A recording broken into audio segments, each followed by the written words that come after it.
예, 오늘은 계시록 12장 이제 두 번째 시간입니다. 휴거에 대해서 말씀드립니다. 휴거. 자, 휴거자에 대해서 계시록 12장에 잘 기록되어 있는데 오늘 본문의 제목은 이 여자가 아이를 베어 해산하게 되매. 자, 아이를 베어 잉태할 때의 고통이 있고요. 그리고 해산할 때의 고통이 있습니다. 잉태할 때의 고통은 자기들의 죄를 하나님 앞에 자복하고 회개함으로 창자가 찢어지는 것 같이 독자를 잃은 애통함 같이 그렇게 하나님 앞에 회개함으로 아이를 잉태하는 고통이 있고, 또 해산하는 것은 고난을 받고 죽음 직전에까지 예수님을 부인하지 아니하고 시인하고 고백하는 그것이 해산입니다. 그래서 우리에게도 말씀을 잉태하면, 예수님은 말씀이시잖아요. 예수님은 남자입니다. 그래서 그분이 말씀의 씨를 우리 심령에 뿌려주면 우리가 잉태해요. 말씀을 잉태하는데 그 아이가 자라면 만국을 다스릴 철장 권세를 가진. 그래서 이 믿음에는 종류가 있는데 장자들이 보좌로 갑니다. 그것을 꼭 기억하시기 바랍니다. 자, 마태복음 22장 23절 32절에 부활이 없다 하는 사두개인들이 예수님께 찾아와서 물었습니다. 선생님, 모세가 일렀으되, 자, 이 사람들이 말하는 것은 성경이죠. 선생님, 모세가 일렀으되 사람이 만일 자식이 없어 죽으면 그 동생이 그 아내에게 장가들어 형을 위하여 상속자를 세울지니라 하셨나이다. 우리 중에 7형제가 있는데 마시가 장가들었다가 죽어 상속자가 없으므로 그 아내를 동생에게 물려주고 그 둘째와 셋째로 일곱째까지 그렇게 하다가 최후에 그 여자도 죽었나이다. 그런즉 그들이 다 그를 취하였으니 부활 때에 일곱 중에 누구의 아내가 되리이까? 예수께서 대답하여 이르시되 너희가 성경도 하나님의 능력도 알지 못하는 거로 오해하였도다. 부활 때에는 장가도 아니가고 시집도 아니가고 하늘에 있는 천사들과 같으니라. 죽은 자의 부활을 논할진대 하나님이 너희에게 말씀하신 바 나는 아브라함의 하나님이요 이삭의 하나님이요 야곱의 하나님이라 하신 것을 읽어보지 못하였느냐. 자, 하나님은 어떤 하나님이에요? 이 사람들은 죽은 자의 부활을 지금 말하고 있는데 하나님은 산 자의 하나님이라는 거예요. 너희가 읽어보지 못하였느냐? 모세가 말한 거를 읽어보지 못해서 하나님은 살아있는 자의 하나님이야.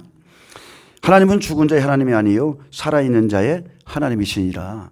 여러분, 하나님은 생명 있는 자의 하나님, 산 자의 하나님이세요. 사두개인들은 실상 예수를 존경하는 마음도 없으면서 선생님 하면서 모세의 율법을 가지고 부활 때에 어떤 일이 있느냐 묻고 있지만, 자, 실상 이들은요 부활도 없고 천사도 없고 영도 없다고 믿는 사람들이에요. 근데 그들에게 예수께서 중요한 것을 지적해 줬습니다. 그것은 그들이 성경과 하나님의 능력에 관하여 무지한 상태에 있는 것입니다. 사두개인들은 부활 때 일곱 중에 누구의 아내가 되리이까라는 질문을 던졌지만 사실 모세 오경을 통해 자신들이 현재 하나님 앞에 살아있는 자인지 마지막 날 부활할 자인지부터 깨달아야 됩니다. 하나님은 죽은 자의 하나님이 아니요 살아있는 자의 하나님이시니라. 사대교회에 뭐라고 하셨어요? 너희가 실상 살았으나 실상은 죽은 자니라 그랬어요. 그래서 우리가 하나님 앞에 살아있는 자인가, 이게 중요해요. 사두개인들은 모세오경에 부활을 증명할 구절이 없다고 주장해 왔으나 그것은 성경에 대한 오해에서 비롯되었습니다. 예수께서는 모세오경에 속한 출애굽기 3장 6절을 제시함으로써 그들의 주장을 일거에 분시하여 버리셨습니다. 나는 아브라함의 하나님이요 이삭의 하나님이요 야곱의 하나님이로다. 자, 하나님께서 어떻게 말씀하셨어요? 나는 아브라함의 하나님이었느니라 라고 말씀하지 않으셨어요. 만일 그렇게 말씀하셨다면 아브라함은 과거의 죽은 자이지 현재의 산 자는 아닙니다. 하나님은 나는 아브라함의 하나님이라고 현재형으로 말씀했습니다. 이 구절을 통해서 예수님께서는 아브라함, 이삭, 야곱이 비록 몸은 죽었으나 영혼은 살아있어서 마지막 날 하나님의 능력으로 부활될 것을 분명히 나타내 보이셨습니다. 아멘. 사람이 죽으면 그 영이 음부에 가 있든지 지금 낙원에 가 있습니다. 둘 중에 하나입니다. 아멘. 낙원에 있는 자들은 생명의 부활로 나올 것이고 음부에 있는 자들은 사망의 부활로 나올 거예요. 하나님은 산자의 하나님입니다. 사두개인들의 질문은 그 책상부터가 성경을 무시한 채 인간의 저급한 추측으로부터 비롯된 것이었고, 예수님은 모세의 말씀을 통해 부활의 진리를 더욱 확실하게 입증했습니다. 하나님은 살아있는 자의 하나님이시다. 너희가 부활에 대해서 묻고 있지만 하나님은 살아있는 자의 하나님. 현대의 그리스도인들이 가지고 있는 잘못된 사상과 믿음도 실상은 성경의 무지의 그 원인이 있습니다. 성경에 대해서 무지하기 때문에 그냥 휴거를 믿는 거예요. 막연하게 휴거를 믿어요. 사람이 죽었다 부활할 때에는 더 이상 이 세상과 같은 몸을 갖지 아니하며 마치 부활하신 예수 그리스도와 같은 시공을 초월하는 신령한 몸을 갖게 됩니다. 빌립보서 3장 21절에 그는 만물을 자기에게 복종하게 하실 수 있는 자의 역사로 우리의 낮은 몸을 자기 영광의 몸의 형체와 같이 변하게 하시리라. 아멘. 또 요한복음 20장 26절 여드레를 지나서 제자들이 다시 집안에 있을 때에 도마도 함께 있고 문들이 닫혔는데 예수께서 오사 가운데 서서 이르시되 너희에게 평강이 있을지어다. 자, 부활의 몸은 시공간에 제약이 있어요, 없어요? 없습니다. 문들이 닫혀 있는데 그냥 들어오는 거예요. 또 다시는 죽지 않는 몸으로 변화되죠. 그래서 예수님처럼 영광의 몸을 입는 것이 부활입니다. 고린도전서 15장 52절에 나팔 소리가 나매 죽은 자들이 썩지 아니할 것으로 다시 살아나고 부활이죠. 또 우리도 변화되리라. 이것은 휴거입니다. 이 썩을 것이 반드시 썩지 아니할 것을 입겠고 이 죽을 것이 죽지 아니함을 입으리로다. 자, 부활한 후에는 자, 시집가고 장가가는 일은 없어요. 근데 성별의 구별은 있을까요, 없을까요? 성별의 구별은 있을 거라고 봐요. 이렇게 가가지고 여자로 갈 거예요?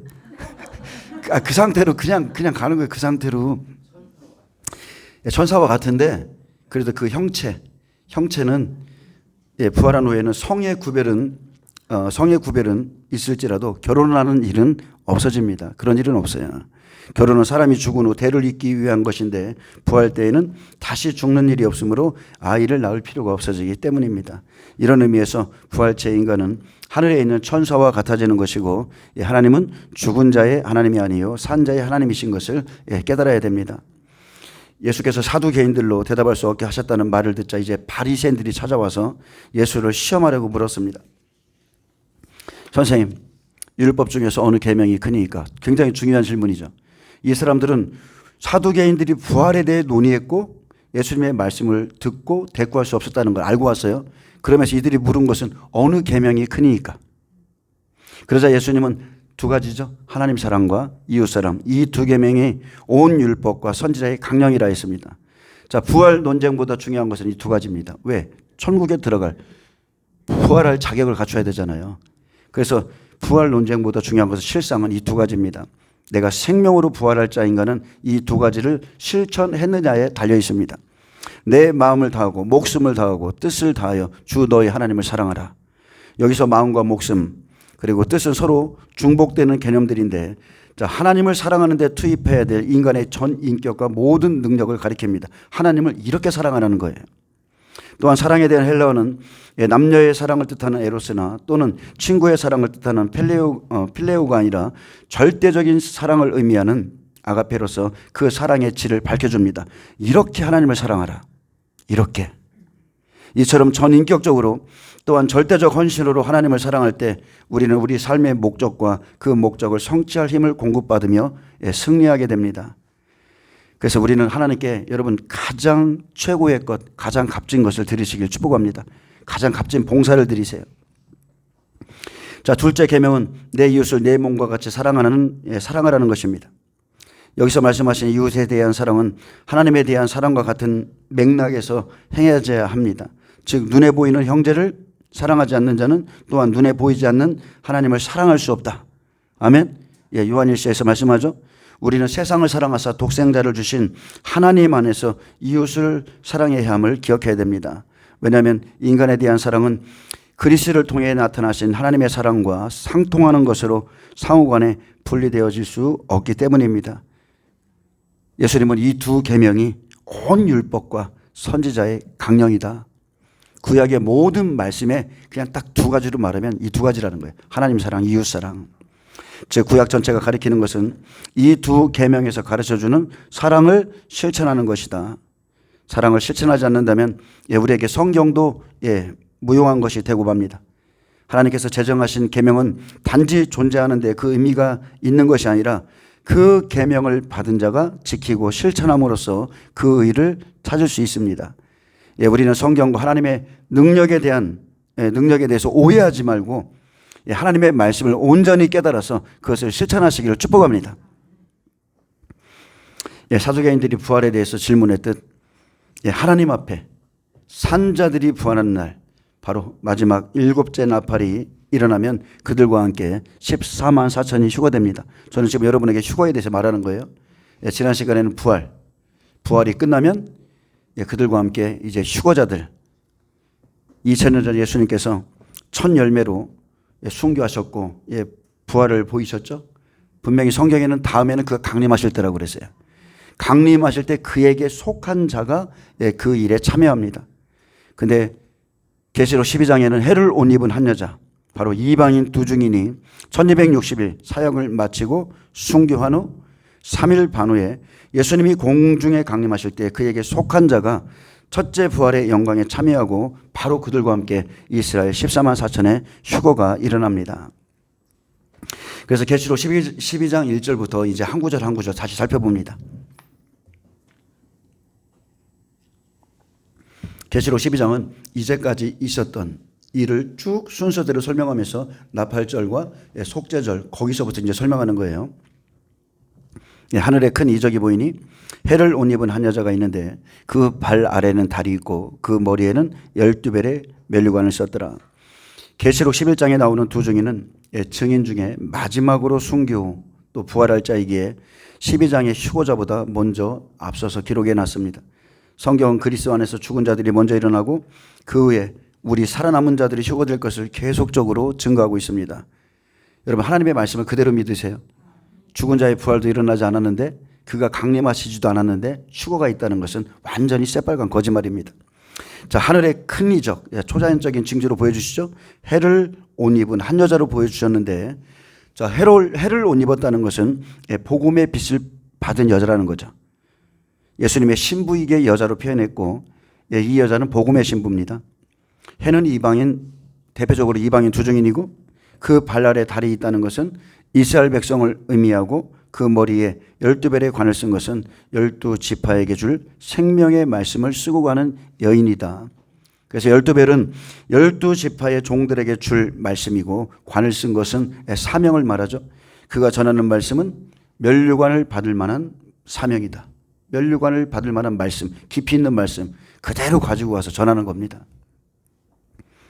계시록 12장은 두 증인이 이스라엘 땅에 들어가서 이루어지는 나팔절과 속죄절부터 설명합니다.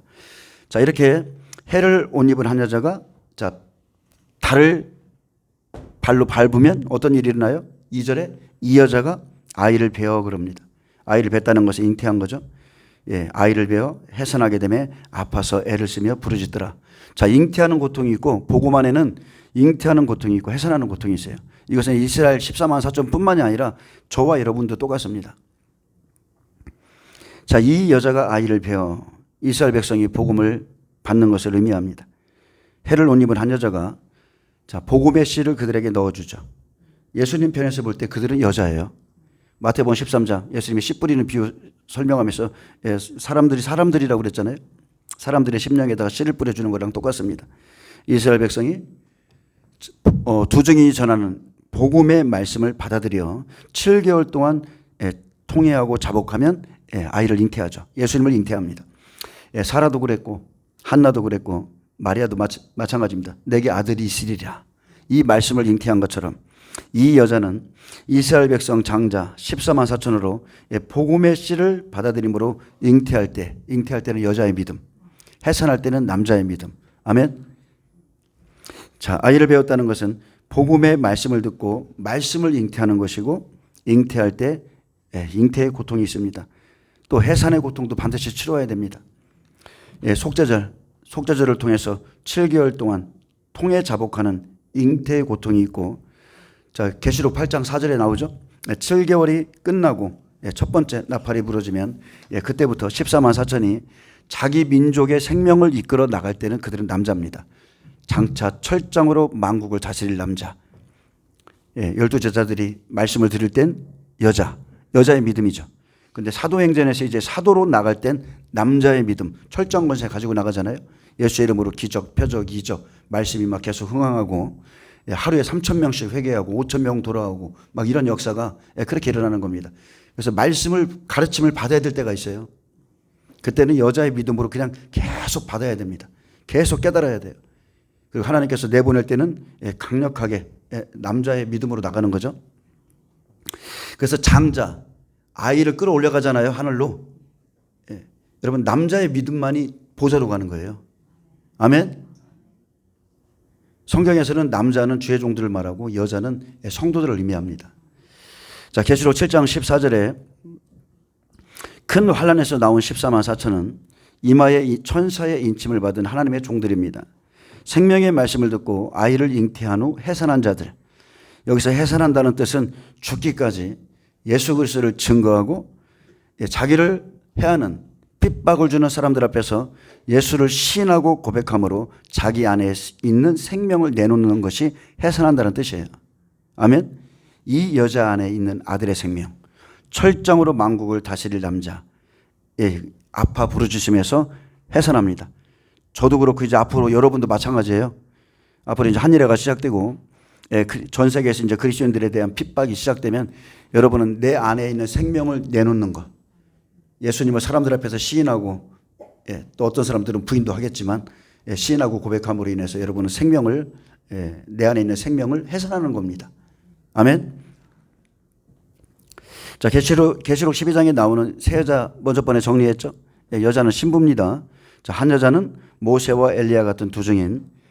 그 다음에 나오는 이 여자죠. 이 여자는 두 증인으로부터 복음의 말씀을 듣고 율법에서 예수님께 돌아온 이스라엘 장자 14만 4천이고 또 그 여자 나오죠. 계시록 12장 6절에 이스라엘 장자 14만 4천이 자기 백성에게 복음을 전해서 나온 이스라엘 백성 중 60배를 말합니다. 이 말씀은 그 여자에 대해서는 이사야서에 잘 기록되어 있습니다.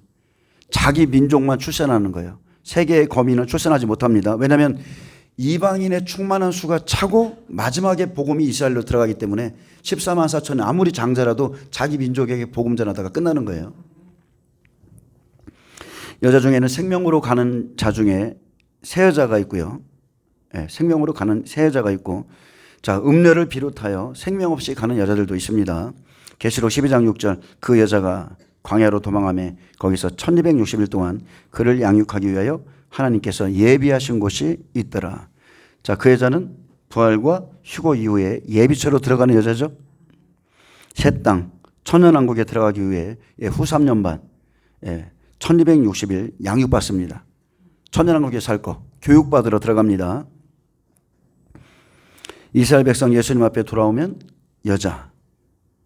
그래서 예수님께서 가나의 홀레에서 자기 어머니한테 여자여 그랬잖아요. 여자로 부르는 거예요. 예수님은 남자시고, 자, 사역하실 때 남자입니다. 남자시고 성도는 영적으로 여자입니다. 예수님은 말씀이시죠. 사람의 심령에 말씀의 씨를 뿌리시는 분이고, 자, 남자의 생명이 전파되기에 그 말씀을 받는 자를 잉태하는 여자로 표현합니다. 우리는 하나님의 집이요 하나님의 밭이라. 그래서 우리는 잉태하는 거예요. 우리의 심령에서 예수를 잉태합니다. 요한복음 2장 4절에 예수께서 이르실 때 여자여 나와 무슨 상관이 있나이까 내 때가 아직 이르지 못하였나이다. 가나의 홀레 예수님은 말씀을 주시죠. 항아리에 물을 가득 채우라. 앞으로 공생애 때 이렇게 너희의 심령에 물을 가득 채워주겠다 말씀하신 거예요. 말씀은 신랑, 여자는 신부. 자, 이 여자가 아이를 배워 그랬습니다. 이 여자는 14만 4천입니다. 지금 가장 장자들만 얘기하는 거예요. 자, 이 여자가 아이를 배워 두 증인이 예수 그리스도의 복음을 전하니 이스라엘 장자 14만 4천이 말씀을 받아서 생명을 잉태합니다. 예수의 생명. 일곱째인에서 복음의 말씀을 마음에 받고 잉태할 때를 말합니다. 그래서 이 여자는 계시록 7장 1절에서 8절의 사람들, 이스라엘 지파에서 나오는 12지파에서 나오는 그 종들 14만 4천이고요.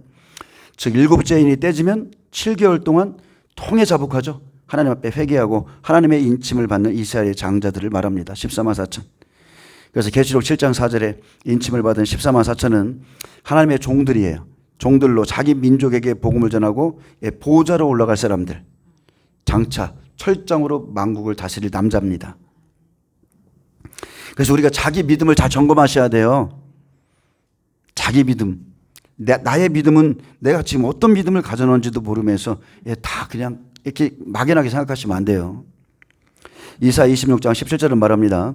여호와여 잉태한 여인이 상기가 임박하여 상고를 겪으며 부르짖음 같이 우리가 주 앞에서 그와 같으니이다. 우리가 잉태하고 상고를 당하였을지라도 바람을 낳은 것 같아서 땅에 구원을 베풀지 못하였고 세계의 거민을 출산하지 못하였나이다. 주의 죽은 자들은 살아나고 그들의 시체들은 일어나리이다. 티끌에 누운 자들아 깨어 노래하라. 너희는 깨어 노래하라. 주의 이슬은 빛난 이슬이니 땅이 죽은 자들을 내놓으리라. 이때가 그 시간에 있을 일. 그래서 여호와여 잉태한 여인이 그랬습니다. 두 증인이 전하는 복음을 받은 이스라엘 14만 4천. 자, 예수님을 잉태하죠. 말씀을 잉태합니다. 예수님의 복음은 여러분 생명이기 때문에 잉태라는 말을 쓰는 거예요. 이해되시나요? 내 말이 영이요 생명이라. 우리 안에서 복음을 받으면 그분의 생명이 일어나고 역사해요. 살아있는 생명입니다. 이 생명은. 그래서 7개월 동안 통회하면서 이 사람들이 막 통회하면서 이제 이렇게 아이를 베는데 말씀은 생명입니다. 예수님의 말씀은 그냥 영이에요. 영 자체예요. 영이요 생명이에요. 자, 그리고 해산하게 되면 그랬습니다. 해산하게 되면은 복음의 증거를 마칠 때 1260일을 마칠 때 전 3년반 동안 복음을 증거하는 사역이 마칠 때 철장 권세를 행할 때입니다. 그래서 우리는 자기 믿음이 영적으로 여러분 아들이 되셔야 돼요. 아들. 잉태되는 것으로 끝나면 안 됩니다. 우리가 해산까지 가야 돼요. 그러기 위해서는 아파서 애를 쓰며 부르짖는 그 과정을 반드시 겪어야 됩니다. 이 여자가 철장 권세를 행하다 휴거할 때가 되니 이제 고난을 받아 아파서 부르짖습니다. 해산할 때 적그리스도 거짓 선지자들 자기를 파는 자들 앞에서 자기 믿음을 시인하고 고백하고 또 그들이 원하는 거 경배하라 뭐 짐승의 표를 받으라 이런 것들을 부인함으로 땅에 내동댕이 쳐지기에 아파서 애를 쓰며 부르짖습니다. 이 사람들이 부르짖는 것은 자 해산하는 것은요 다른 게 아니에요. 자기 믿음을 지키기 위해서 끝까지 고난받는 거 그게 해산입니다. 이 사람들이 받는 고난은 기절할 만큼의 고난입니다. 아주 땅에 강하게 내동댕이 친다고 그랬어요. 이것은 영적인 비유지만 엄청난 고난이 있다는 뜻이죠. 4절에 보면 용의 꼬리가 하늘의 별 3분의 1을 땅에 던진다 했습니다. 바로 이때가 1260일이 마치는 해산의 시간. 이방인 두 증인은 순교함으로 구원의 완성이 되고요. 이스라엘 14만 4천은 휴거가 그들의 구원의 완성입니다. 아멘. 앞에 사람들은 죽었다가 부활하고 그리고 그들과 함께 우리 살아남은 자들 이스라엘 14만 4천은 휴거가 구원의 완성이에요. 그래서 계시록 12장 5절에 여자가 아들을 낳으니 이는 장차 철장으로 만국을 다스릴 남자라 그 아이를 하나님 앞과 그 보좌 앞으로 올려가더라. 여기서 휴거라는 단어가 나오죠. 하르파죠. 랩처. 끌어 올려가다. 그래서 살아서 실제 올려가는 것은 이스라엘 14만 4천밖에 없다. 이게 진리입니다. 전 3년 반 철장 권세를 행하고 보좌 앞으로 올라갈 때는 남자의 믿음, 장자로 올라가는 겁니다. 장자. 믿음의 장자들이 휴거되는 겁니다. 근데 우리가 교회가 너무나 말씀을 잘못 배워서 어느 날 갑자기 휙 하고 다 휴거된다는 거예요. 절대로 그런 일은 없습니다. 휴거자든 순교자든 다 3년 반 환난을 통과하고 나옵니다. 자, 해산할 때 어때요? 그냥 해산하나요? 육적이든 영적이든 똑같습니다. 아파서 애를 쓰며 부르짖습니다. 14만 4천도 아주 내동댕이 쳐서 기절할 만큼 큰 고난을 받습니다. 계시록 12장 4절에 그 꼬리가 하늘의 별 3분의 1을 끌어다가 땅에 던지다라고 그랬어요. 자, 헬라어로 발로입니다. 던지다라는 뜻이 발로 이런 뜻이에요. 발로. 그래서 난폭하게 던지다, 눕히다, 밀다, 아래로 내던지다는 뜻이 땅에 던지다라는 뜻이에요. 그래서 후 3년 반 적그리스도, 그죠? 또 7머리, 10뿔들, 그리고 그리스도인들을 대적하는 그 사람들에게 의해서 엄청난 고난을 받습니다. 난폭하고 격렬하게 이 사람들이 그리스도인들을 대하고 고난을 줍니다.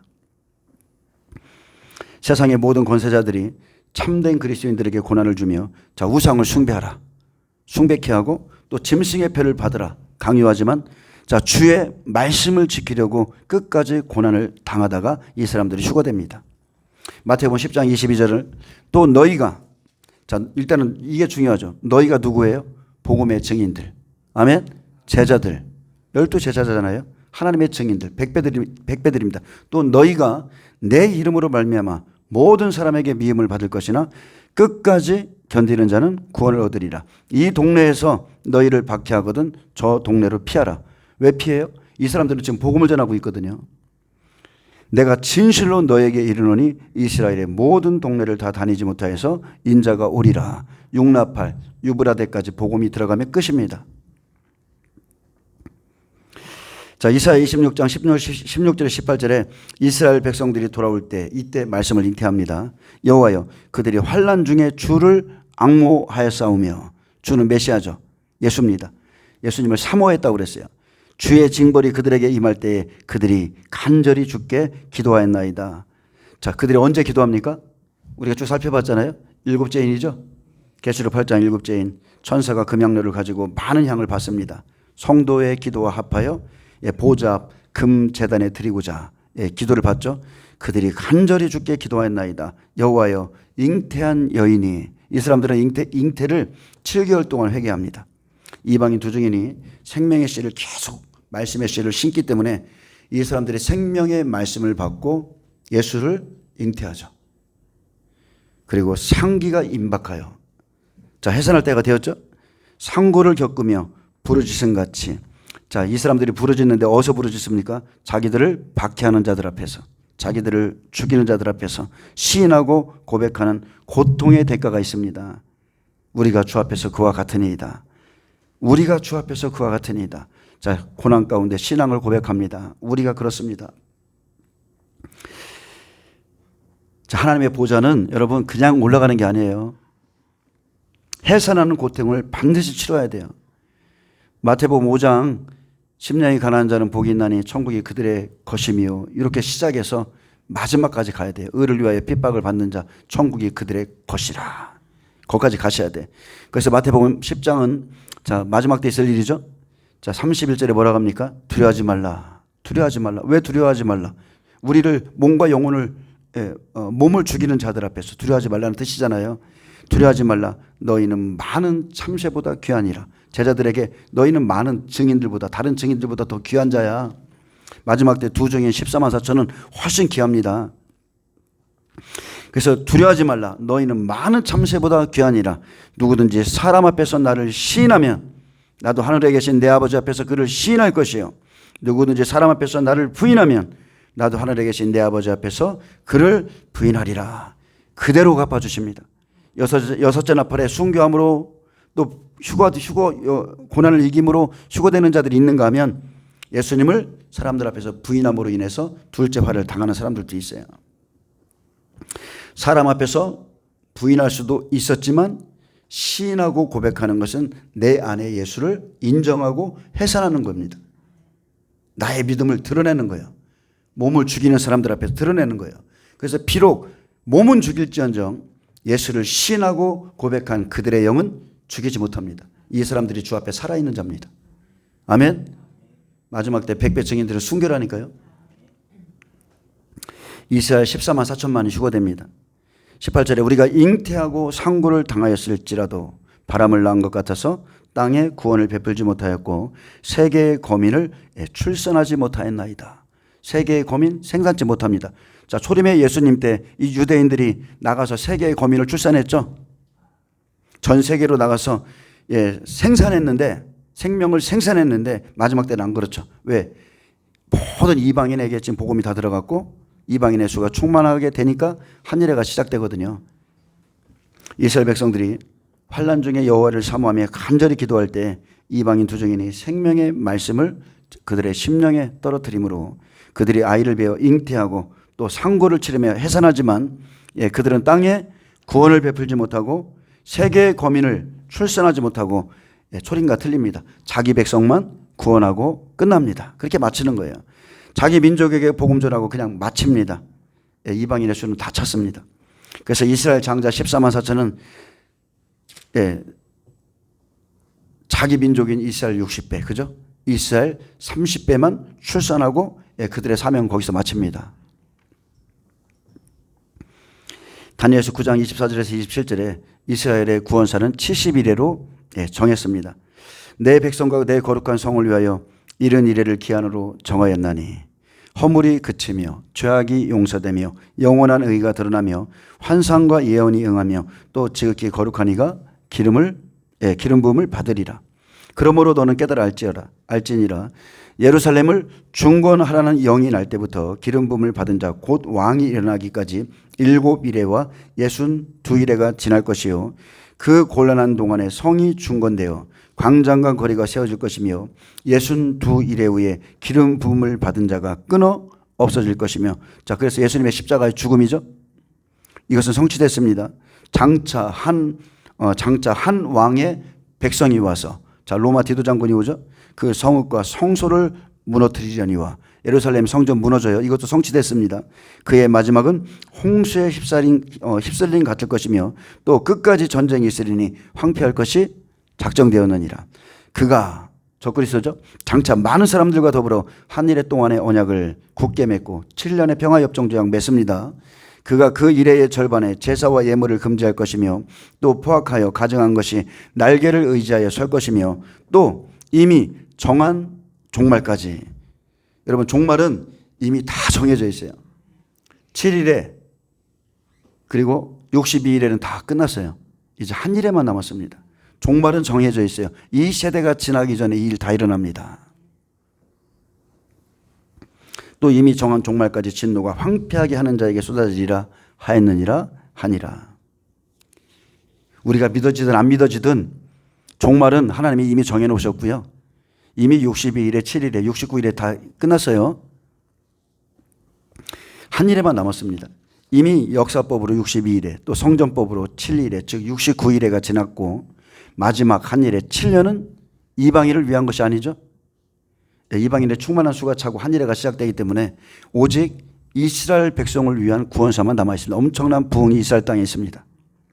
우리에게 있는 게 아니라 이스라엘 땅에 있어요. 요에서에 나오는 그 피와 불기와 연기 기둥과 같은 아주 놀라운 그 성령의 부으심이 있습니다. 제사와 예물을 드릴 성전, 멸망에 가증한 것이 성전에 앉아 자기를 하나님이라 부를 때 그렇게 하나님이라 부를 그 삼성전이 곧 세워질 겁니다. 자, 지금 우리가 휴거자에 대해서 지금 설명하고 있죠. 마지막 7째 나팔 30일 공간 1260일부터 1290일 딱 30일 이 공간이에요. 그래서 다니엘서 6장 4절은 7나팔 30일 공간에 있을 일을 말하는 겁니다. 자, 이에 총리들과 고관들이 국사에 대하여 다니엘을 고발할 근거를 얻고자 했으나 아무 허물을 찾지 못하였으니 이는 그가 충성되어 아무 그릇됨도 없고 아무 허물도 없음이었더라. 자, 이렇게 지금 다니엘의 믿음에 대해서 설명하죠. 어떤 사람이라고요? 충성된 사람, 아무 그릇됨도 없고 허물도 없는 사람. 자, 다니엘은 100배입니다. 근데 다니엘은 죽지는 않았을 뿐 죽음과 같은 고통을 받죠. 이 사람은 사자굴에 던져집니다. 이처럼 7째인에 해를 옷 입은 한 여자 두 증인이 이스라엘 땅에 들어가 복음을 전하면 이 여자가 아이를 베어 이스라엘 14만 4천에게 말씀이 떨어져서 7개월 동안 아들을 잉태하고 이들이 전 3년 반 동안 1260일 동안 자기 백성에게 철저한 권세를 가지고 복음을 전함으로 이스라엘 백성들을 회개시키고, 자, 자기 민족 60배 30배가 나와요. 그래서 용나팔에 각 나라에서 복음을 전하던 이방인 증인들이 순교함으로 해산하고, 이방인 증인들은 각 나라에서 복음을 전하기에 순교시킬 때 어떻게 죽습니까? 각 나라법으로 죽습니다. 종교재판 12제자들이 가는 곳마다 그렇게 죽었잖아요. 그 나라 법으로 역십자가 또 뭐 거꾸로 철창으로 찔러 죽이고 또 그렇게 죽었던 것처럼 각 나라 법으로 종교재판 받습니다. 마지막 100배 순교 후에 이렇게 이제 14만 4천이 해산의 고통을 당하는데, 계시록 12장에서는 3, 4절이죠. 이스라엘 증인은 해산의 고통을 당합니다. 영적으로 보면 영적 세계에서는 누가 고통을 줘요? 용이죠. 용이 고난을 주는데, 근데 4절에 보니까 심한 고통을 준 것은 누구라고요? 용의 꼴이다. 거짓 선지자가 그렇게 한다. 며칠든지 다 죽이게 한다. 영적으로는 용인데 실제 죽이는 것은 넘겨주는 것은 거짓 선자들입니다. 다니엘서 6장 7절 7나팔 30일 공간에 있을 일입니다. 자, 환란을 감해주는 그 30일 공간에 자, 죽이기로 작정하는 거예요, 이 사람들을. 그래서 이스라엘 14만 4천이 사역을 마치고 고난을 받을 때 해산할 때의 모양을 보여줍니다. 아파 애를 쓰며 부르짖을 때의 모양이에요. 자, 다니엘서 6장 7절에 보면 다니엘서에 대해서는 이제 다음 주에 하겠습니다. 주일날 하겠습니다. 나라의 모든 총리와 지사와 총독과 법관과 관원이 의논하고 왕에게 한 법률을 세우며 한 금령을 정하실 것을 구하나이다. 왕이여 그것은 곧 이제부터 30일 동안에 그랬어요. 30일 공간에 있을 일이죠. 30일 동안에 누구든지 왕 외에 어떤 신에게나 사람에게 무엇을 구하면 사자굴에 던져넣기로 한 것이니이다. 이때가 후 3년 반 30일 공간에 있을 일. 두 증인 부활하고 이제 이스라엘 14만 4천 휴거할 때, 자, 이런 법령이 정해져요. 이제부터 30일 동안에 누구든지 왕 외에 어떤 신에게나 사람에게 무엇을 구하면 사자굴에 던져넣기로 한 것이니이다. 그래서 우상 숭배 강요할 것인데 이들 이것을 거부함으로 인해서 이제 사자굴에 들어가죠. 자, 이스라엘 14만 4천은 자기 나라에서 복음을 증거하고 또 율법으로 온전하여 흠도 점도 없는 자들이기에 자, 이 사람들을 잡아들여도 죽일 이유를 찾지 못하므로 이제 이들을 죽이려고 음모를 꾸며 다른 한 법을 만들어서 우상을 숭배케 해서 죽이려 합니다. 그래서 이때는 세상의 군왕들과 관원들이 모두 나서고 서로 꾀하여 우상을 숭배하도록 한 법령을 제정해서 죽이려 합니다. 왜 아파서 애를 쓰며 부르짖는가? 이 사람들 바로 일곱 머리 열 뿔 온 세계 민족이요. 이 사람들 고난을 주기 때문입니다. 자, 그래서 1절에 보면 계시록 12장 1절에 보면 그때가 적그리스도가 세워지는 전 3년 반의 시작점이고 해를 옷 입은 한 여자 두 증인의 권세였다면 3절의 용은 후 3년 반의 시작점, 적그리스도인 용이 권세를 입고 일곱 머리가 면류관을 받았다. 그 시점입니다. 그래서 2절에 이 여자 14만 4천이 아파 애써 부르짖는 이유가 바로 3, 4절 때문임을 지금 보여주죠. 그 시기라는 거예요. 그 시기. 이해되시나요? 자, 아파서 애써 부르짖는 그 시기가 바로 계시록 12장 3절입니다. 하늘에 또 다른 이적이 보이니 보라 한 큰 붉은 용이 있어 머리가 7이요 뿔이 10이라. 그 여러 머리에 7 면류관이 있는데 자, 권세 받습니다. 전 3년 반 시작점에 적그리스도가 세워지죠. 그러나 전 3년 반 적그리스도는 힘이 없습니다. 다만 이제 극심한 기근으로 인해서 경제와 무역을 통해서 그가 전 3년 반에는 권세를 부리는데 아합이 이세벨의 말을 따르듯이 음녀의 지시를 따르고 또 그의 거짓 선지자들과 함께 땅의 것으로 믿는 자들을 미혹합니다. 전 3년 반에 두 증인이 권세를 입었다면 후 3년 반 시작점에 세워지는 적그리스도는 일곱 머리 면류관의 지지를 얻어서 완전한 권세를 취한 후에 음녀를 죽이고 또 해산하고자 하는 이제 14만 4천을 부르짖도록 괴롭힙니다. 이게 환란을 감해주는 그 시간에 있을 일입니다. 3, 4절은 일곱째 나팔 후 3년 반이 시작될 때 자, 이 여자 14만 4천이 해산하려고 부르짖는데 하늘에 있는 붉은 용이 그들을 괴롭게 하죠. 다시 말하지만 해산한다는 것은 내 안에 있는 예수를 시인하고 고백하고 하늘로 올라가는 휴거의 때를 의미합니다. 이것은 30일 공간에 있을 일이에요. 자, 하늘에선 부활과 휴거를 막고자 한 큰 붉은 용이 움직이고 또 땅에선 적그리스도가 자기가 하나님이라고 하면서 이스라엘 백성들을 죽도록 괴롭힙니다. 자, 7머리는 8머리 정치 지도자 중 하나가 적그리스도로 뽑히고 나머지 7머리를 의미하고요. 자, 뿔이 10이라는 것은 이제 경제 무역으로 전 세계를 다스리는 유럽 공동체 열국이 하나로 모이는 겁니다. 이들은 카톨릭 나라들이고 10뿔은 완전수죠. 완전한 권세를 가진 모든 정치 지도자들이 모여서 이 일을 행할 것이고 이들 속에는 누가 들어가 일해요? 사탄이 들어가서 일합니다. 사탄에게 쓰임받습니다. 계시록 13장 1절 내가 보니 바다에서 한 짐승이 나오는데 자, 이때 계시록 13장 1절은 한 짐승은 전삼년반 시작점을 말합니다. 자, 뿔이 열이요 머리가 일곱이라. 그 뿔에는 열 왕관이 있고 그 머리들에는 신성 모독하는 이름들이 있더라. 이렇듯 바다에서 나오는 한 짐승, 세상에서 적그리스가 나오죠. 저는 어떤 분이 지금 어떤 유력한 분이 아까 저는 아직 보진 않았는데 옆에서 아까 보고서 말씀해 주던데 어떤 분이 그렇게 확실하게 트럼프가 적그리스다. 어떤 분이 이제 그거를 유력하신 분이 글을 거기다 올려놨더라고요.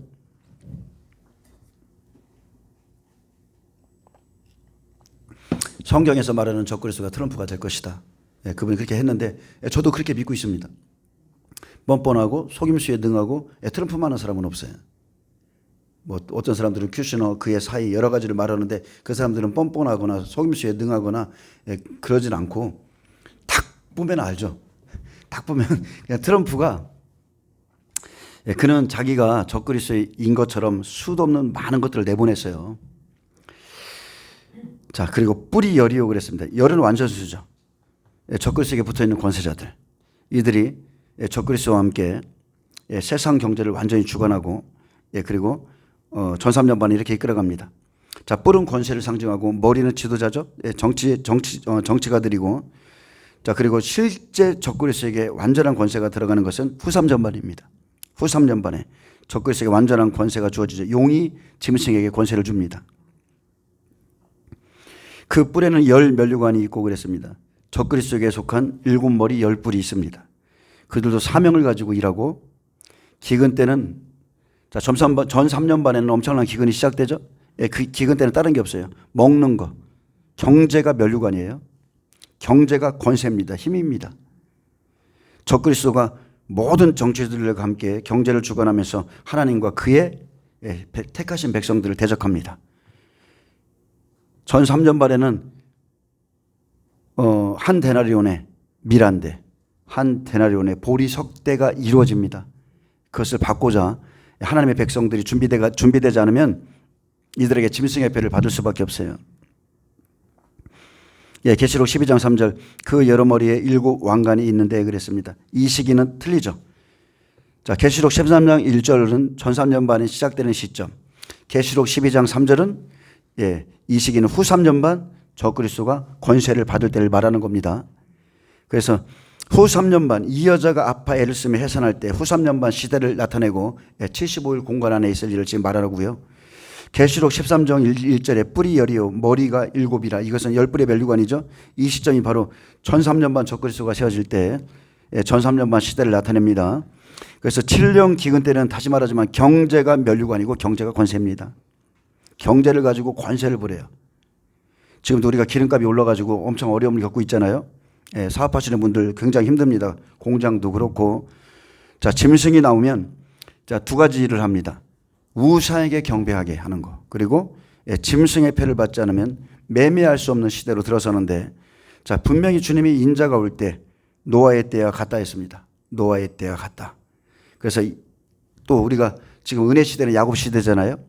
이제 이방인의 때가 마치면, 야곱 시대가 마치면 요셉 시대로 들어서면 7년 기근이 반드시 옵니다. 7년 기근이 오면 한 데나리온의 미란데, 한 데나리온의 보리석대, 엄청난 경제의 기근이 있습니다. 계시록 9장 14절 나팔 가진 여섯째 천사에게 말하기를 큰 강 유브라데에 결박한 내 천사를 놓아주라. 전 3년반 1260일이 마치는 여섯째 나팔 큰 강 유브라데, 바로 종말 시대의 마지막 강.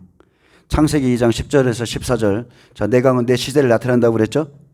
그래서 유브라데 후에는 다음 강이 없다. 다음 시대가 없다. 그래서 육나팔에서 복음이 마치고 장자들 순교하고 그 다음에 이제 부활해요.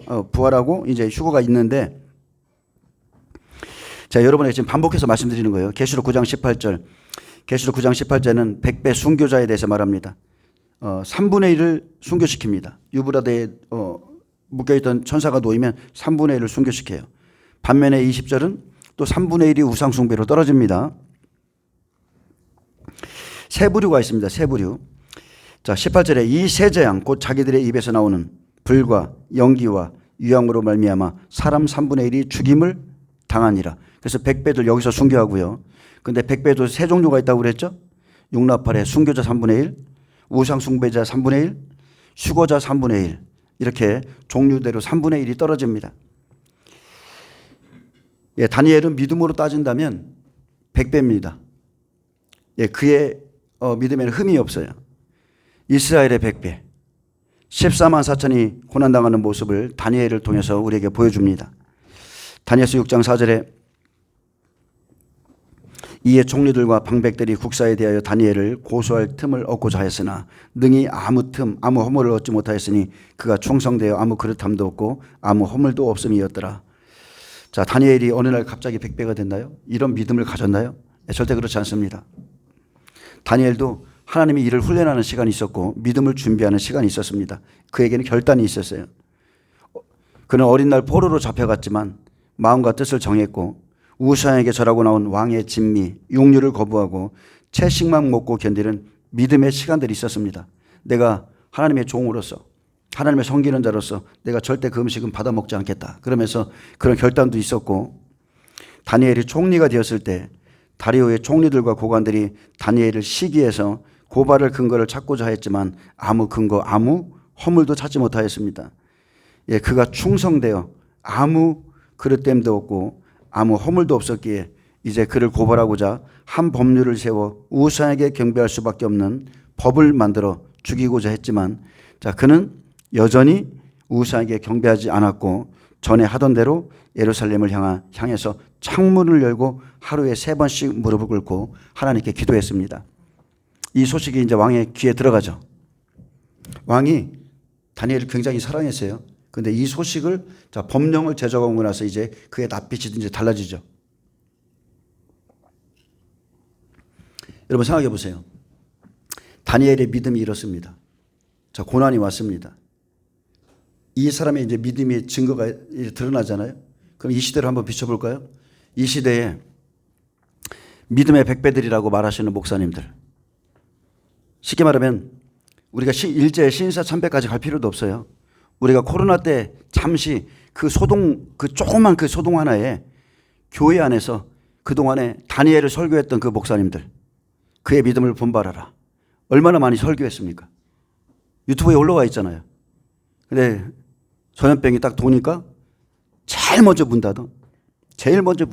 하나님을 예배하기를 그쳐버려요. 종들의 믿음이 여러분 다 드러내는 거예요. 왜냐하면 환란에 들어가기 전에 계시록 2, 3장에 교회의 모든 종들의 믿음을 드러내듯이 지금 이 시대에 그 일을 주님이 하고 계시다니까.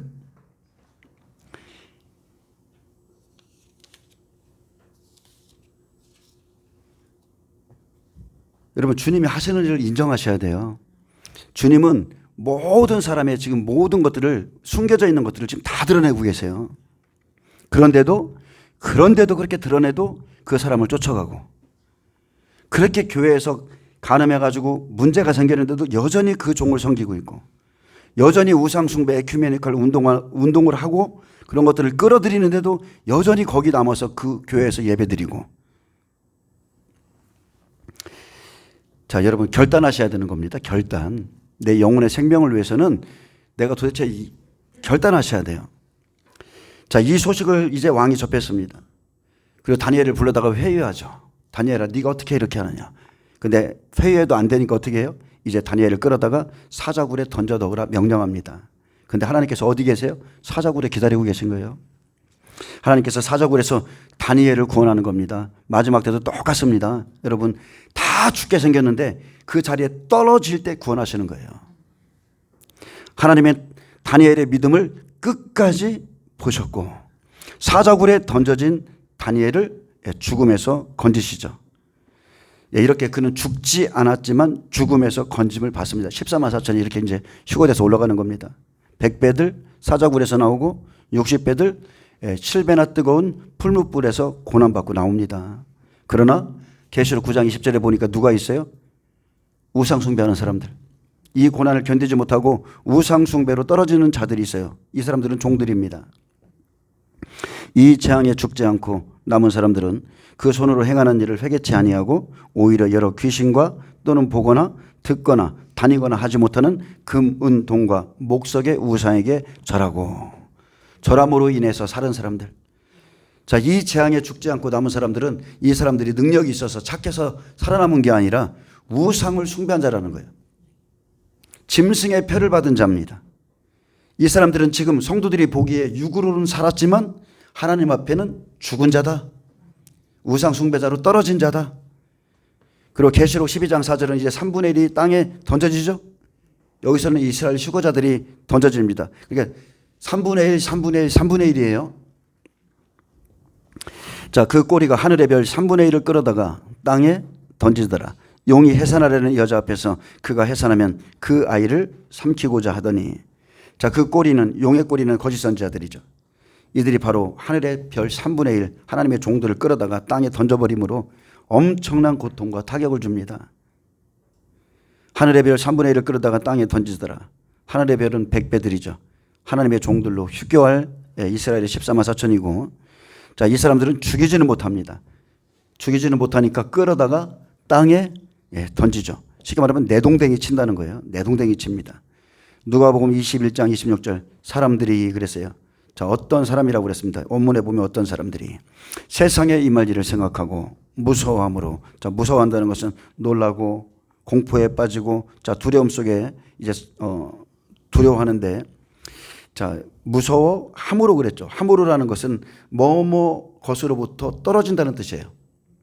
어떤 것으로부터 떨어져서라는 뜻인데 땅에 던져지는 것과 똑같습니다. 그래서 기절한다는 거예요. 무서워함으로 기절하리니, 자, 숨이 멎는다. 심장이 멈추다. 이런 뜻을 갖고 있는데 그 정도로 고통을 받아요. 이는 하늘의 권능들이 흔들리겠습니다. 그때 사람들이 인자가 구름을 타고 능력과 큰 영광으로 오는 것을 보리라. 아멘. 주님이 강림하시기 전에 이런 일을 당한다는 거예요. 이런 일을. 누가복음 21장은 휴거자들을 중심으로 기록했다고 그랬어요. 자, 용이 해산하려는 여자 앞에서 그가 해산하면, 자, 해산한다는 것은 상고를 겪다, 났다는 뜻인데, 해산하면 그 아이를 삼키고자 하더니, 자, 그 아이 14만 4천을 삼키고자 하더니. 자, 삼키고자 한다는 뜻은 원문에 보면 눌러버리다, 이기다, 우세하다는 뜻을 갖고 있어요. 카티스키온데, 자, 사탄이 이제 예수를 시인하고 고백하고 우상에 경배하는 것을 거부하고, 자, 이런 14만 4천의 생명을 빼앗으려고 심한 고난을 주는 겁니다. 그냥 눌러버리는 거예요. 그래서 이 마지막 해산의 고통 속에서 자기 안에 있는 남자, 아멘, 속 사람의 그 믿음의 고백과 시인이 반드시 나와야 돼요. 사탄이 그 아이를 눌러버리려고 할 때에 여러분 이거를 이기는 겁니다. 여자 안에 있는 아이는 예수님의 생명이죠. 예수님이세요. 예수님의 생명입니다. 고난을 주어서 예수님의 말씀을 부인하게 하는 것. 예수를 부인하게 해서 빼앗으려고 하는 거죠. 그의 생명을 빼앗으려고 하는 겁니다. 자, 용이 해산하려는 여자를 삼키고자 하지만 실제 고통을 준 거는 누구라고요? 거짓 선지자들. 사탄에게 쓰임받는 거짓 선지자들입니다. 계시록 13장 15절 그가 권세를 받아 짐승의 우상에게 경배하지 않는 자는 몇이든지 다 죽이게 하더라. 거짓 선지자가 이 일을 합니다. 땅에서 올라온 짐승이죠. 땅에서 올라온 짐승. 그래서 땅에 던져져 기절할 만큼 고통을 당한 것은, 자, 이스라엘의 14만 4천 휴갈자들이고요. 이 사람들은 죽이지 못합니다. 아예 그냥 하나님이 인을 쳐놓으셨어요. 죽이지는 못해. 그래서 땅에 던져져서 해산의 고통을 당합니다. 이때가 사탄의 공격이 가장 강력할 때고 아파서 애를 쓰며 부르짖는 때. 그래서 다니엘서 6장 1절에서 27절에 보면 다니엘이 어떤 고난을 당했는가가 잘 나와 있습니다. 그는 30일 동안의 금령 속에서 우상 숭배를 거절했고 믿음을 시인하고 그냥 사자굴 속에 들어갔지만 살아서 나왔습니다. 살아서 올라왔어요. 그래서 이처럼 이스라엘 14만 4천은 육나팔에서 고난받고 이제 7나팔 30일 공간 속에서 죽음을 두려워하지 않고 예수님을 시인하고 고백함으로 자기 믿음을 해산합니다. 해산함으로 인해서 휴거되는 거예요. 자, 이제 말씀을 좀 맺겠습니다. 다니엘서 3장은 다니엘의 세 친구를 통해서, 자, 믿음의 60배 고난의 모양을 보여주고, 자, 7배나 뜨거운 풀무불에 들어갔다 나옵니다. 이들도. 그리고 계시록 7장 4절 이스라엘 14만 4천은 하나님이 인치신 휴거자이기 때문에 이 사람들을 죽이지 못합니다. 사탄 마귀가 아무리 고통을 줄지라도 절대로 죽이지는 못해요. 한 사람도 떨어지는 사람 없습니다. 자, 이렇게 이스라엘은 천사를 통해서 끌고 가고, 자, 그래서 천사들을 보내서 사자의 입을 봉하죠. 사자굴 속에 들어갔을 때. 그런데 이방인 어때요? 독수리이신 성령을 통해서 우리를 이끌어 가십니다. 자, 이방인 두 종인의 부활 후에 14만 4천이 해산하고 여자가 아들을 낳고 보좌 앞으로 올려져 갑니다. 이것이 휴거입니다. 휴거. 휴거자는 성경에서 이스라엘 14만 4천밖에 없어요. 그래서 성경을 자세히 보셔야 돼요. 그냥 또 이 말한다고 이거 설교 이거 못 듣겠네. 제 설교의 특징이 딱 사람이 제 채널에 들어오면 일주일 있으면 다 빠져나가. 참 신기한 채널이야. 내가 봐도 신기해. 왜냐하면 자기의 생각과 틀리기 때문에 그래요. 여러분 성경 그대로 믿으시길 축복합니다. 성경을 좀 더 깊이 보세요. 그대로 믿으셔야 돼. 자, 믿음의 종류만 말씀드리고 이제 맺겠습니다. 자, 마지막 날 믿음의 종류에 따라 우리는 각각 하나님 나라에 들어갈 것입니다. 100배는 100배대로, 60배는 60배대로, 30배대는 30배대로 고난을 견디고, 고난을 견디고 하나님 나라에 들어가요. 자, 살아서 죽음을 보지 않는 자는 두 사람밖에 없죠. 이스라엘 14만 4천 휴거자들하고 60배들 롯과 같이 고난당하고 살아서 후 3년 만에 1261일 보호받고 천년왕국에 들어가는 사람들, 살아서 들어갑니다. 이 사람들은 죽음 보지 않습니다. 자, 마태복음 13장에 보면 자, 씨 뿌리는 비유를 통해서 열매에 대해서 얘기했어요. 좋은 땅에서 열매가 있다. 어떤 열매? 100배, 60배, 30배. 30배의 믿음, 60배의 믿음, 100배의 믿음의 사람들이 나올 것이다. 아멘. 이것은 열매에 대한 비유예요. 자, 요한일서 2장에 보니까 이제 양육하는 거에 대해서 나와요. 아비의 믿음, 청년의 믿음, 아이의 믿음이 있다고 그랬어요. 그리고 우리가 지금 계시록 12장에 사람을 통해서 봤죠. 어떤 사람들이 있어요? 5절, 6절, 17절에 보니까 남자, 여자, 자손이 나오죠. 남자는 100배, 여자는 60배, 30배는 자손입니다.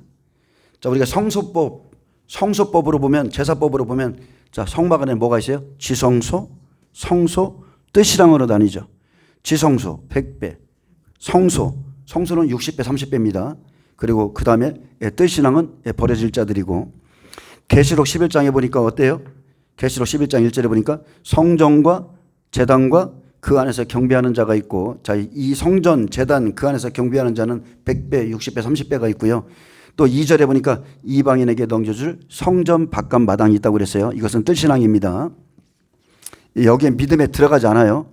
100배, 60배, 30배 아예 들어가지 않습니다. 또 우리의 영혼 몸, 우리는 영혼 몸으로 돼 있죠. 그래서 교회 안에는 영의 사람이 있고 혼의 사람이 있고 육의 사람들이 있어요. 육체의 사람이 있습니다. 그리고 마지막 시험을 받을 때, 불로 공적을 시험할 때 어때요? 금은 보석의 믿음이 있고 풀나무 짚의 믿음이 있다 그랬어요. 그래서 풀나무 짚은 공적을 시험 받을 때 그 사람들은 다 탑니다. 믿음이 너무 가벼워. 준비된 게 없어. 환란이 오면 다 예수를 부인할 자들, 풀나무 짚이죠. 율법 안에서 보면 어떤 믿음이들이 있어요? 정결한 짐승이 있고 부정한 짐승도 있고, 육축이 있죠. 집에서 길러진 육축. 근데 또 땅에 기는 것도 있고 공중의 새도 있고, 하나님께서 다 믿음대로 부르신다고 그랬어요. 자, 그리고 우리는 예수를 믿으며 성장해야죠. 아이를 잉태하면 잘해야 될 거 아니에요? 그 모습이 마태복음 5장 1절부터 16절입니다. 성장의 모습을 기록해 놨는데 예수님께서 천국에 대해서 설명하시면서 심령이 가난한 자는 복이 있나니, 자, 이렇게 시작해서 마지막에 어때요? 의를 위해서 핍박을 받는 자, 여기서 마칩니다. 이렇게 30배, 60배, 100배의 믿음으로 성장하는 모습을 보여주셨고, 여러분 믿음을 성장해야 돼요. 그래서 의를 위해서 핍박을 받는 자, 내 이름으로 말미암아 이 사람들, 증인들은 100배입니다. 천국이 그들의 것이에요. 즉 보호자가 그들의 것입니다. 보호자. 하나님 앞과 그 보호자 앞으로 올라가더라. 이 사람들이 올라가는 거예요. 저쪽은 또 자꾸 얼굴이 처음 들어보는 것처럼 또 100배가 가야 될 길이 있어요. 100배가. 100배는 100배대로, 60배는 60배대로, 30배는 30배가 가야 될 길이 있어요. 100배는, 자, 100배 중 이방인은 순교해야 됩니다. 복음을 마치고 순교해야 돼요. 그리고 예수님을 시인하고 고백하고 해산함으로 순교하고요. 부활해서 보좌로 올라가고 이스라엘 14만 4천은 동일하게 고난을 받지만 휴거해서 보좌로 올라갑니다. 자, 이제 60배의 믿음, 오나팔 환란을 이겨야 됩니다. 이 사람들은 예비처로 가서 양육받습니다. 살아서 새 땅에 천년의 왕국에 들어가서 생육하고 번성하는 그 영광을 누리고 이제 30배 우상숭배와 이 사람들도 짐승의 표를 거부하고 이 사람들도 순교해야 돼요. 순교하고 낙원에 갔다가 백보자 심판 때 나옵니다. 그래서 이렇게 5나팔, 6나팔, 7나팔에 자, 화가 있다고 그랬죠. 믿는 자들에게 3번의 화가 있어요. 그래서 우리는 각 사람의 믿음에 따른 승리를 가지고 천국에 들어갑니다. 여러분 이기셔야 돼요. 저쪽 얼굴 보니까 좀 아닌 것 같아. 못 이길 것 같아. 여러분 이기셔야 돼요. 이기셔야 돼요. 어떤 시련이 와도 그리고 우리가 감당할 시험밖에는 안 줘요. 우리가 비록 아파서 애를 쓰며 부르짖는 그 환경은 오겠지만 감당할 만하니까 주시는 거예요. 예전에 저희 장모님이 그러셨어요. 예수의 이름이면 다 된다. 그래서 제가 그 영적 싸움, 제가 겪었던 그 싸움을 이해를 잘 못하시는 거야. 근데 감사하게도 한 달 전에 그 일을 체험하신 거예요. 그 일을 체험하셨어. 어떤 분을 전도를 하셨는데 그분을 위해서 중보하고 전도하고 났는데 그때부터 몸이 아프신 거예요. 몸이 아프시면서 열흘 동안을 알아누우셔가지고 그래서 이거 병원에 가도 안 되고 그래서 도대체 왜 그러는가. 걷지도 못하겠고 움직이지도 못하겠고 그리고 나서 그때부터 이거 영적인 거다 싶어갖고 그때 처음으로 전태 기도해달라고 전화가 오신 거예요. 그리고 기도했더니 그때 처음으로 밥을 드셨어요. 어둠이 떠나가면서. 영적인 거예요. 우리는 영적 전쟁에 여러분 강해야 됩니다. 귀신들도 세기가 틀려요. 그들도 권세가 틀립니다. 자, 이렇게 각자 믿음에 따른 시험을 이기고 우리는 천국에 들어갈 것인데 여러분 고린도전서 15장 41절엔 해의 영광이 다르고 달의 영광이 다르며 별의 영광이 다른데 별과 별의 영광이 다르다. 다르다고 그랬어요. 죽은 자의 부활도 그와 같으니 썩을 것으로 심고 썩지 아니할 것으로 다시 살아나며 여러분 무조건 심고 거둠의 법칙입니다. 하나님 나라는 욕된 것으로 심고 영광스러운 것으로 다시 살아나며 약한 것으로 심고 강한 것으로 다시 살아나며 육의 몸으로 심고 신령한 몸으로 다시 살아나나니 육의 몸이 있은즉 또 영의 몸도 있느니라. 아멘. 얼마나 우리에게 위로가 되는 말씀입니까? 여러분 심으세요. 주님께 심으세요. 썩을 것으로 심으시고 욕된 것으로 심고 약한 것으로 심으시고 육의 몸으로 심으세요. 그러면 아름다운 몸을 받게 될 것입니다. 기도하겠습니다. 주님 감사합니다. 주님께서 이 땅에서 심은 대로 그대로 거두게 하시는 그 믿음의 법칙을 저희가 깨닫고 이 땅에서 주를 위해서 고난을 받은 만큼 하나님의 나라에서 영광스러운 몸의 부활체를 받는다는 것을 기억하게 하시고 더 좋은 부활을 얻는다는 것을 깨닫게 하여 주시고 주를 위해서 많은 고난을 받고 승리할 수 있도록 믿음의 해산을 할 수 있도록 축복하여 주옵소서. 감사하며 예수님의 이름으로 기도합니다. 아멘. 하나님께 영광 박수를 드립니다.